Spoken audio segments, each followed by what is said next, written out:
Action. Hello, my good friends. Welcome to the show. Jack Zhao hosting this East-West show under G&E TV. At G&E TV, like I said 1 million times already, we pay attention to all aspects of life. Everything, be it good, be it bad, be it big, be it small, as long as it is related to our life. We talk about it, we analyze it, we try to get an answer for you if there's questions. Now, speaking of that, the philosophy is that nothing is bigger than our own health. Am I right? Okay, now, I think so.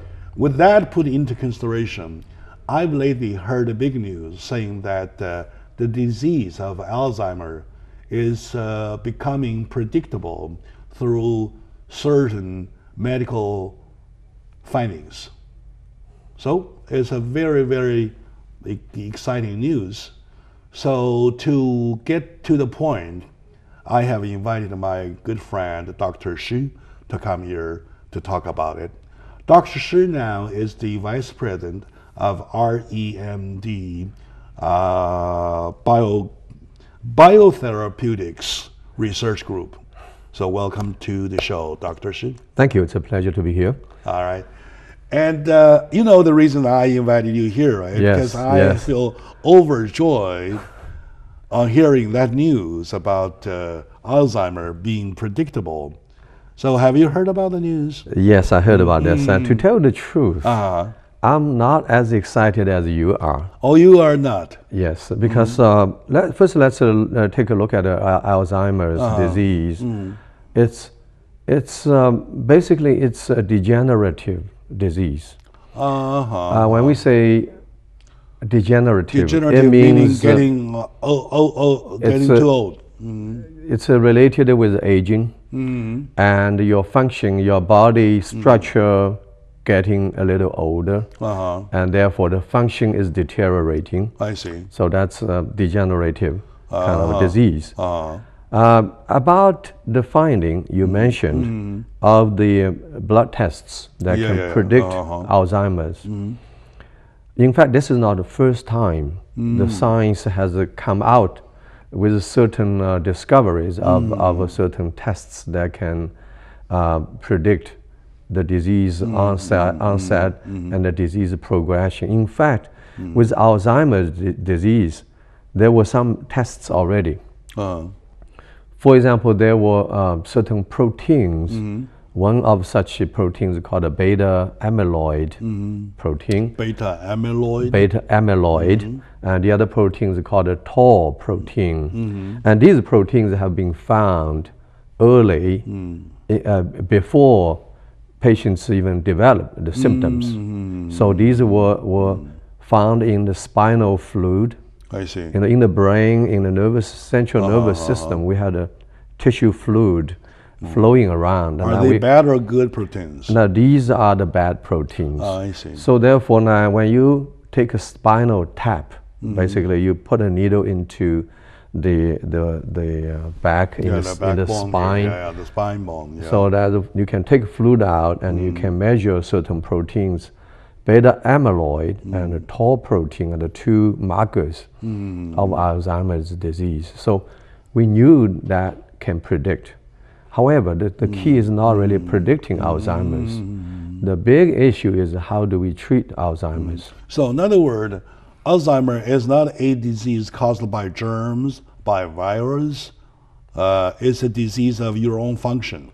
Structure, right? Yeah, it's a deterioration of the central nervous system. When we say central nervous system, it includes the brain and your spinal cord. I see. Basically, the nerves in the spine, the spinal cord. That's the central nervous system. And the key issue here is those brain cells, or we call them neurons, they are undergoing a deterioration, and we call it degeneration. A deterioration typically along with aging. How come some people deteriorate and some people do not deteriorate? That's a good question. Somebody even die a sober old man. Yeah. Again, with the advancement in genetic research, we know that a small fraction of the patients, they have certain genetic problems. All right. So these people are more prone to Alzheimer's than the others. And that's only small fraction. I see. But most people are probably caused, in those people, are caused by unknown reasons. So you can tell that lots of times. Actually, I've been here a few times.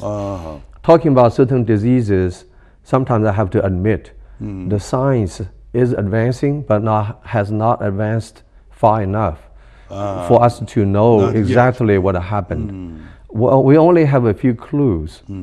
For example, hypertension, hyperlipidemia, meaning you have too much lipids in the blood, and smoking.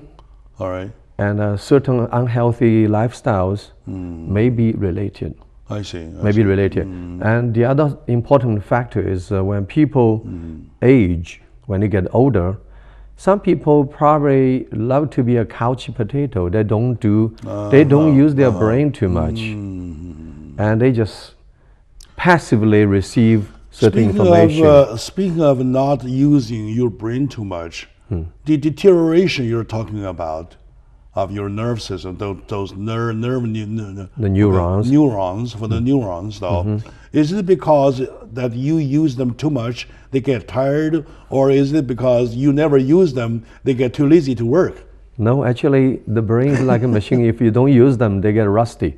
They get rusty, huh? And you use them, and automatically it gets lubricated and works, functions smoother. All right. And better. So in other words, it's not because of using it too much. I use mine too much. You use it. Then I can assure you, you have a less chance of getting Alzheimer's. Oh yeah, do that. So it's observed that those people who are couch potatoes, quote unquote, meaning they don't use their brain too much, and they just sit there passively watching, or they don't use much of their intellectual capacity. They tend to have higher rate of high incidence of Alzheimer's. All right. At least we find in this segment that number one, the prediction of Alzheimer is not only has been there for some time. Yes. Right. It's not only, like they said lately, by drawing blood, but also by the fluid of your spinal cord. That's right. From the spinal cord, things were predictable been a long time already. It's been there. Now these tests, of course, I'm not denying. These tests signifies a major improvement in the diagnosis of Alzheimer's. In that now I think you can combine the existing diagnostic methods with this new method. Now this new method has its, I think about 10 fats, lipids. So lipids. These lipid molecules are found to be closely associated with the onset and advancement of the disease. I see. All right. But that's certainly a good news. All right. Let's take a very short moment now. When we come back, we'll find out how are we impacted by this disease called Alzheimer, namely among people in the population. How big are those being victims of Alzheimer? Stay with us. We'll be right back.